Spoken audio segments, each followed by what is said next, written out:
تسأل الشاب انت عايز تتجوز واحدة في سن كام؟ يقول لك اصغر مني ب3 سنين لغاية 10 سنين.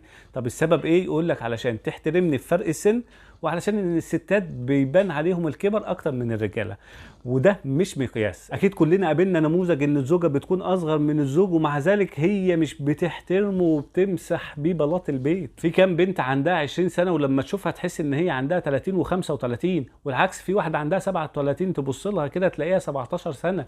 شكل الزوجة مش مرتبط بس بسنها، لكن برضه بيعتمد على مدى اهتمامها بنفسها وبصحتها. الناس فاكرة ان سيدنا النبي صلى الله عليه وسلم لما اتجوز ستنا خديجة وهي اكبر منه ده معناها ان هي كانت عجوزة. بالعكس تماما، ستنا خديجة كانت غنية ومدللة وكانت جميلة جدا، وكل اثرياء قريش كان نفسهم يتجوزوها، ولكن هي اثارت سيدنا النبي صلى الله عليه وسلم عليهم ففازت بخير الدنيا والاخرة. الموضوع ده نسبي، مشكلتك مش في السن في حد ذاته، مشكلتك في قبولك لشكلها وقدرتك على احتوائها وكسب ثقتها. من الاخر كده، لو انت قابلت بنت قدك او اكبر منك بشهور او بكام سنة كمان وزاد دين وخلق وفي ما بينكم تكافؤ وحسيت معاها بالاحترام والاحتواء والقبول الشكلي، يبقى اتكل على الله وفكك من كلام الناس.